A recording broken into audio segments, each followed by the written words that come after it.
if you have a good data foundation, then you're set up for success. More things are getting built, more programs are being rolled out. Somebody has to manage them. Somebody has to be accountable, and AI is not going to be accountable after all. There is no excuse anymore to come not prepared to a meeting.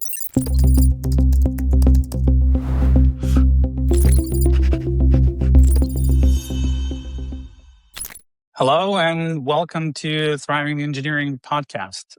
In each episode, I talk to people across the software engineering industry about AI. Today, we have Michi Goetz. Michi, welcome to the podcast. Please tell our listeners about yourself a little bit. Yeah, thanks, Alex. Thanks for having me. So my name is Michi. I'm leading a technical program management team. And I'll start with a fun fact about me. Originally, I'm an aerospace engineer. I tried my own luck in funding companies, and I'm with a company called Celonis, who was in the process intelligence space since 8 years as an early employee. And I've served there as product manager, led in CTO office, and ended up leading a TPM team and driving 30 plus programs for the product and engineering organization, which spans from the US to Spain, Germany, and India. That's pretty cool. And as far as I know, Celonis is a massive company that you grew with, and you've seen through this hyperscale growth, right? So you have tremendous experience that I'm sure will be very interesting to our leaders. I really love your newsletter, TPM Breakdowns on Substack. And one of your first posts, you have a lot of memes there. And one of the first posts with this meme with the green status that is not actually true. Can you tell a bit more the story behind the meme and what's the joke there? Yeah. Let me start why I started to write on Substack. Literally, I ended up speaking before incorporating the TPM role to our organization to a lot of TPM leads, specifically in the US. So it's not very well known or penetrated in the European market. And I have a lot of inquiries from mentoring from other TPMs. This is why I started the Substack. And one thing why I believe tech is so great as well is because we have the greatest memes. And sometimes in our daily life, we have a lot of challenges. And a good meme could also break the ice. And about the status report, this is I think a classic thing that everyone has seen across product engineering leadership. You get this green dashboard, and then 2 days before due date or launch date, it falls into red. So the joke itself is about the program status. It's more like a social aspect, not a technical aspect. Because everything is green, because nobody wants to be the person to turn it into red. Although the work is on fire. And I think what I mentioned before, every engineering leader has lived that moment. And you're in a review, it's green, everyone is parting ways, having a coffee. But you already have this suspicion when you go into details that you know that separate conversation, it feels like red or whatever you use, amber. It's maybe not to be rogue on it. And I think it lands because no matter which role in tech you had, it could also be go-to-market role. Everyone has lived that experience, and I thought it's a great start to write about it and a great memory to have it back, because everyone can literally relate to it.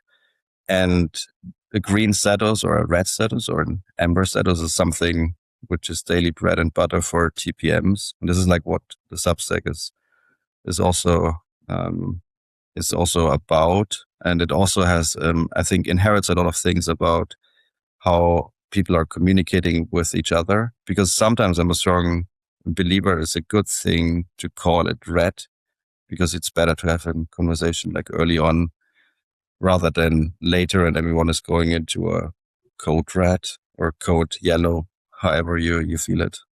And it drives also clarity. And maybe what others call like hindsight, it was good that it's being called red rather than green throughout the day. Yeah, that actually makes a lot of sense. I can surely relate. Can you tell us a bit more about your journey at Celonis in general, and how your role changed in the past few years as we all are going through this AI transformation, however cliche this phrase might sound? Yeah. So the one thing where it started was I officially joined as data scientist solution engineer. This was only like for a few weeks until one of the founders reached out to me because I was developing some benchmarking tool and so forth, and we had a deeper conversation. And then I joined the product team. You can imagine it was a bunch of 30 product and engineering members who built a software. And the software is all about like how can you improve the processes. The interesting point was at that point in time, so imagine it being 2018. So you had this big lag of Europe not moving like to the cloud or moving like SaaS products, like were, let's say for Europe quite early in the US was very fundamentally upfront. The goal was like to move our like on-premise application to and cloud SaaS product. And we did that in under a year, like including migrations and the hiccups that you have at the beginning, and you need to make a lot of choices. So my part there was to focus on what we call like analytical components, which is now moved to Studio. So you can imagine it to have a process explorer where you can see like how your processes are really running. And then like also embedding like new products on the UI perspective. Talking about AI, so in the product, like we always had AI. We just call it in that point in time like a machine learning workbench. Yeah. So you can imagine it like being in Jupyter Notebook where you can like execute Python, which Sure. I think like if you are realistic, like when you look into nowadays, like still it is in the background that many have like Python helper scripts in your Claude Code or Cursor or whatever you use to fuel agents and so forth. And I then switched my role to what we call like engineering operations, which was at the end of the day in CTO office. And I did that for 2.5 years. And personally, I was missing one thing. And this was what the tech is all about, or the software development is about working with technology. And when you run like some sort of CTO office, or could also be like CEO office, like you're very much like into this process vein and like what can be improved and so forth. But I was like personally like missing tech. And we had like reached a certain saturation point, but we still have been growing. And the good thing was I had time to reshape what we really look into it. And as a product manager, and also like when being a CTO office, I was like every other month in the US, I spoke to a lot of like TPM leaders, directors, like TPM ICs. I had this role, like I was following it longer, also from literature and people you get to know on LinkedIn. And I spoke to them to make a case in order, like, how does the role function in other companies and how does it fit into our organization? Because I know the organization by heart, and it helped the organization to set up that role and then build it out from scratch. So I had like 2 people at the beginning, and now it's like more than 20 people. And we're focusing heavily on cross-functional programs. And the differentiation is TPMs don't spend time in backlogs or in sprint meetings or in those kind of things. It's like more like serving cross-functional programs that could be migration programs, could also be like a new product line where many teams are involved and so forth, and orchestrating that at the end. The question like on AI, I think it's it's very like, let's say, nuanced, because the mission at the end stays the same. So you still have technical complexity. People need to make decisions, like be it product, be it engineering. I mean, we can have a discussion like who is getting compressed or from a timing perspective. I think the opportunity that you saw in the last like 1.5 years is that AI helps you to overcome certain things that have been time consuming, like tracking, summarizing things, where people have spent so much time in it. And if you think of the agent world, and agent's just it's rule based. So it's like, summarize me that. And given that, I think like people should start to like embrace the opportunity that they have. There's one key point that many should not forget is like the underlying data, no matter if you use like Jira, Aha, GitHub, or Linear, or whatever you use, this needs to be clean. Because if an agent is calling something or wants to get something, then this needs to be clean, and then this amplifies, no matter like if you're in product, if you're in engineering, if you're TPM, if you're QA, or like in that role or design. If you have a good data foundation, then you're set up for success. This helps a lot, like to amplify AI in that sense. And I was heavily for AI. Like what we did at the end of the day is a little bit the journey. So we started to give the team the freedom to experiment. And then we did a hackathon, like to break. It's not about the use cases that you develop for a hackathon, just changing the mindset that more people starting to adopt it. And this then also like helped to drive the team into a certain strategic direction to embrace it and use AI in that sense. But it's a different way of working, where I think like everyone at the moment tries to find out where it fits best on everything that you see externally, and how can you adopt it to a company. I think we're still in this, not in a consolidation phase, but like more still in a little bit an early experimentation phase. Yeah, I think all of us are. It's in all organizations across the world with things changing so fast. To switch from macro to micro, how the work of TPM changed, how your work changed now with all the tools. Do you get to work with the technical side now with tools like Claude Code? Because we engineering managers, we're lucky to now be able to work on some issues, merge some pull requests, and get our hands dirty. Yeah. So I recently wrote on on Substack as well, and we also did like a survey among like 250 TPMs with other like peers, TPM peers from different companies. And what was very interesting to see, and I fully can relate to that, is that many are still in this beginner phase, so they're not an intermediate or advanced. So everyone, I think, has solved the mystery around summarization. How do you do meetings, and how do you like the simple parts. I think the hard part comes also as well, and what was also an outcome of the survey is that your company needs to also give you access to the tools. What we have done at my company at the moment is like we use Cursor. And I think at the end of the day, no matter if you use Cursor or if you use Claude Code, the baseline is always the same. So you can solve like this, like simple things, as you call it, like very, very much. What I mentioned before, on the other side, it also exposes like how your data needs to be very good. So if you don't have a risk registry, if you don't have proper Jira setup, then this gets fully exposed. Like it makes your systems like very exposable to it, because you need to feed it, and then AI cannot help you fundamentally. What is changing, I think, is that you can take the time, and no matter like if, as mentioned, like if you're in product or engineering, no matter if you're like what you're doing with AI, like this busy work gives you time back.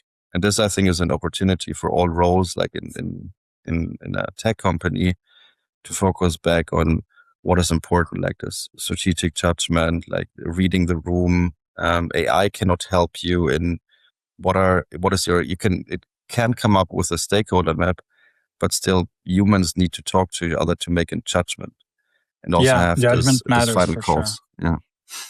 AI also changes the cost of showing up unprepared. So that means like when you come to a meeting and you prepare it like 30 seconds before, there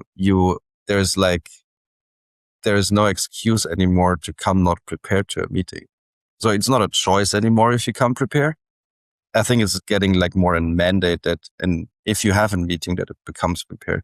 Another chance is as well to do an audit. What I also like wrote about like in December about like you can also audit your meetings quite well. Which meetings do I literally know, because the information breadth is like they're like way heavy. And this is But what I like most because it gives a different aspect on it. have you seen situations where people prepare for the meeting by reading AI prep? I've seen situations where people are just channeling what AI told them, and they're essentially like it's a talking head, and the judgment is missing. It's a very interesting phenomenon, I think, over the past years. Yeah, I think there's a tactic also where AI could not help. I think like it's like how you prepare your meetings. Let's call it that way. So I'm a big fan of pre-reads. And I think what AI has helped us all is like to move away from this like 20 pages PRD, engineering design doc, or program memo, and so forth. It helps a lot in order to prepare way quicker, like a 1-2 pager, where people can comment before the meeting. So as one asset, so that you don't need to answer the same questions in the meeting. And so people can like, that's why I love like I'm exposed here. Like that's why I love Google Docs, for instance. Like people can comment, you can prepare that beforehand, and it helps you like to not rush into the day before when no one is reading a pre-read anymore, but to prepare it like 5 days before. So the meeting gets also like way more efficient. And in the meeting, like to make that also sufficient, what I like also like you can let, no matter like if it's a design doc and PRD, like you can let it review from others. And what I mean by others is not like potentially a human. You can also let it judge by a reviewer, let's call it that way. So I have a use case which is called a TPM boardroom, and there's a skeptic and CPO and CTO. And if you do like a program review, AI council, and then the first round it's arguing for what is the agent actually? It's itself, like like a itself, and then they're haggling with each other, like who is right, and then can form that into, is it good, bad, or is it like the skeptic will still be a skeptic or doesn't give a go. And this then also gives you a very good angle. Which questions do you want to have answered before everyone is leaving the meeting? And I think these two ingredients, like a pre-read plus,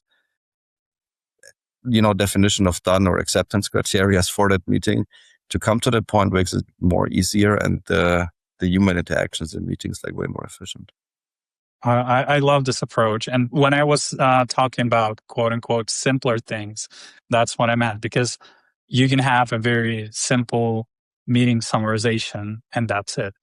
But what you're talking about, it's a totally different game. It has to be engineered. It's a process, and who knows better about the processes than TPMs, right?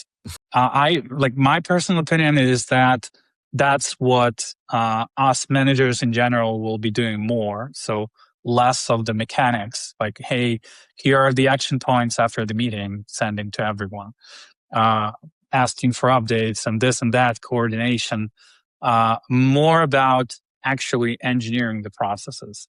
But that's my point of view. I'm curious, how do you see the role of a TPM going forward with all the tools that we have now and the tools that are coming? Like, is this role going away, or is it changing? Like, what do you think? Yeah. So I think the role is not going away and is not being replaced.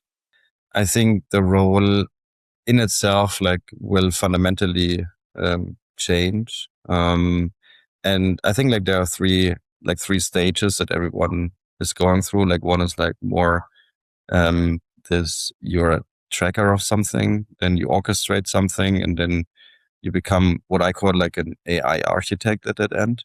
I think similar things will happen, like also to the TPM, what I mentioned at the beginning, like you move away from this uh, tracker perspective of moving things, because I think this is like what is so-called table stacks at the end of the day. What TPMs have always owned is this cross-functionality, and also the processes on how these things work. And this is like what you can like very systematically also codify. So when you look, for instance, into something like a launch review, then you have a launch review readiness. And there you have also rules, like your test coverage need to be like this. The communication needs to be ready. The releases needs to be ready. The release notes needs to be ready. These are rules that you can very specifically give to an agent and say, is my test coverage above a certain degree? Yes, no. If not, then you can intervene a human. What I think as a main point why the TPM role is not going away is when you think like what TPMs sometimes do, they wear different hats. So they translate this like technical complexity or into business requirements and vice versa. And you wear then on the one side sometimes also a product hat or an engineering hat and all of that, because you have this cross-functional context. You might now argue that the cross-functional context is given because like the organizations are building a knowledge graph or a contextual graph of the organization. But at the end, the TPM work includes like three main things. Like one is like also influence, like without authority. And this is like also comes with stakeholder management, also identifying where things are really a risk. So you can have a risk, which is on paper fundamentally a risk, but with someone like you need to judge that risk. Is it like really that big, or is it like really that heavy? But there's some human judgment in the room, because as long as humans are involved in the software development lifecycle, and you still would need a TPM because there is this cross-functional area there, because like no one could cover it. But I think the role will more shift like into more strategic program management. So where you have these big programs across the organization when you roll out certain things. You know, like it's, you see a bottom up, let's say like agentification. But I see more that the strategic program management will be more coming to the cornerstone, where you need to put like real thinking into it. What does it mean? What is the impact? And the good thing is you can also document all of that knowledge. So before times you have documented like all your sprint tickets. And I think like TPMs will also start like what is the decision record, and this makes the agents also better. And you can also then spend more time into strategic judgment. Yeah, I can't agree more.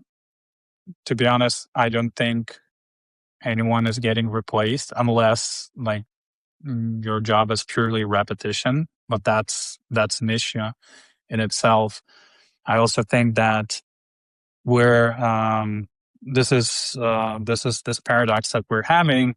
More things are getting built, more programs are being rolled out.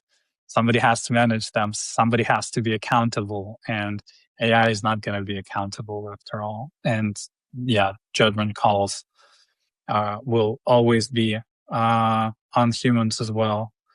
I think one niche here as well is like who is managing agents. So the thing is like there's a huge opportunity, and I think there's also a discussion going on in the broader like industry when you read on Substack or Medium. Is like who will manage the agent, and I think this will also be an opportunity like also for like each of the roles like to doing that, because we all have been there, like coming back to the green status, like who is it about to blame? Like, you know, do you then start give your agent a bad performance, which actually might be a nice thing because it's like the agents going in the performance review and year and getting their bonus or more tokens. I don't know, but you know, there's a lot of like opportunity and open questions. Yeah, I think all of us will be managing agents. It's like it's inevitable. I can see this happening in many organizations already. especially with Cursor and Claude.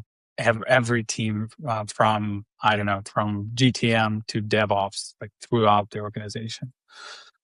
What do you think will change for leaders in general? Because we talked about TPM specifically, but like leadership changes as well, not just because of the tools, but because of how we work. Is you said that yourself, the nature of work is changing.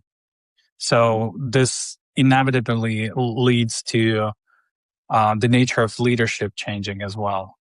Do you see the transition happening there? Yeah.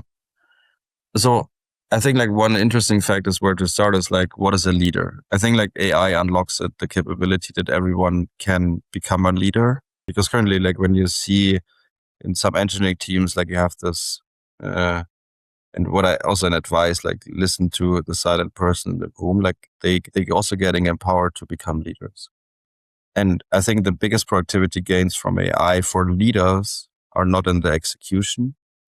I think they're in the work that happens before the execution starts. This is like problem structuring, stakeholder alignment, risk identification, also scenario planning, because agents are not there like to forecast. They do a job and get you an input or an output, no matter where you sit.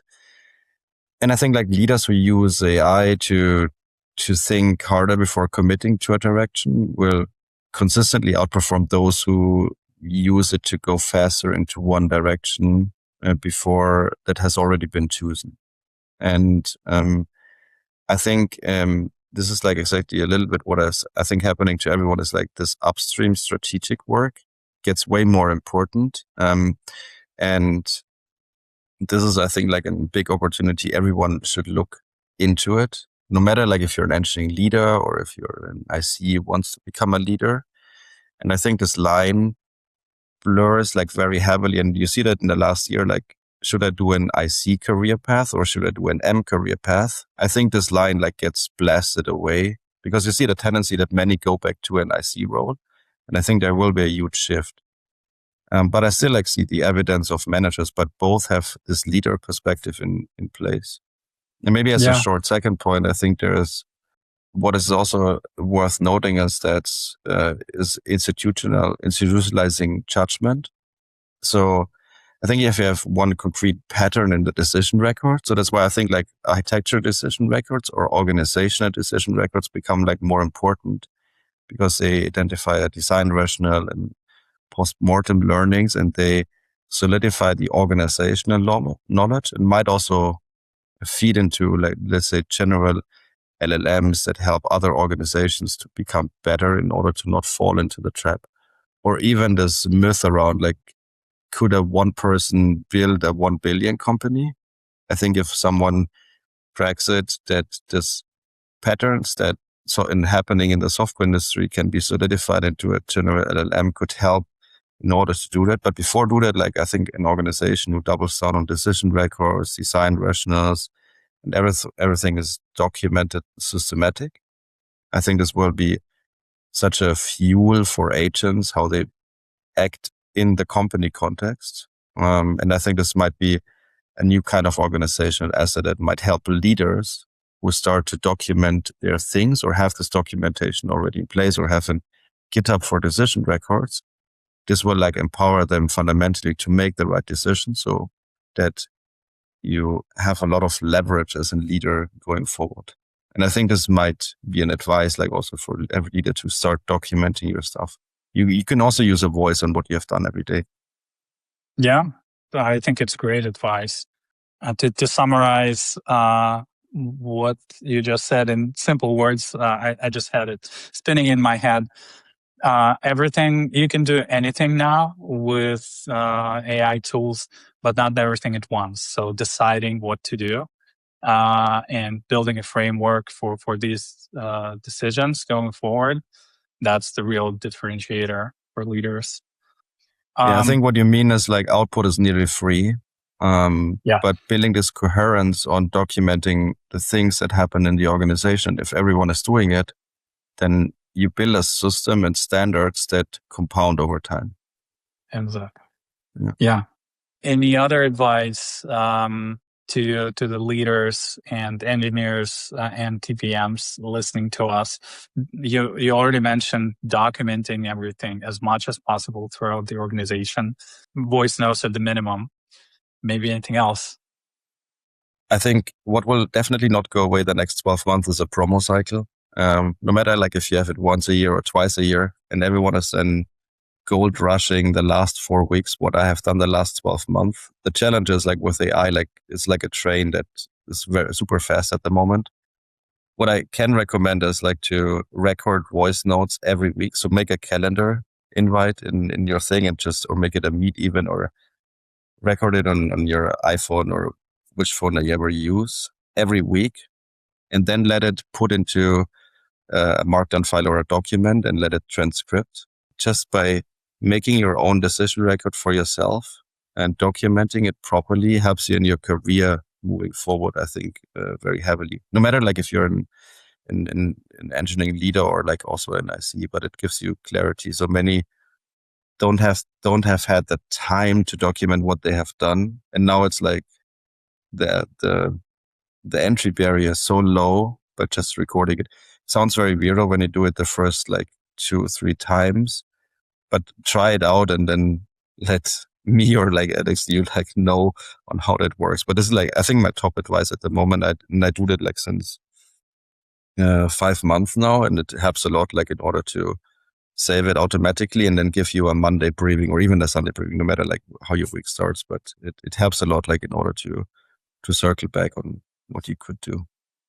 I love this advice so much. Because I'm doing exactly the same thing. I started writing a diary, just like a personal one, but inevitably work and personal stuff is tightly related, at least for me.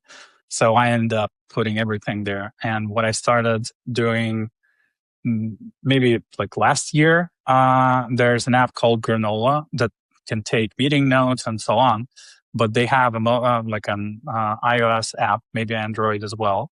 So you can use it to take voice notes. What I'm doing is, and it works offline and so on. So, and there are other apps. It doesn't matter which you use, but like I'm doing this at the end of the day when I'm driving from the office home, I do reflection. It costs no time because I'm driving. It's just instead of listening music, I have this.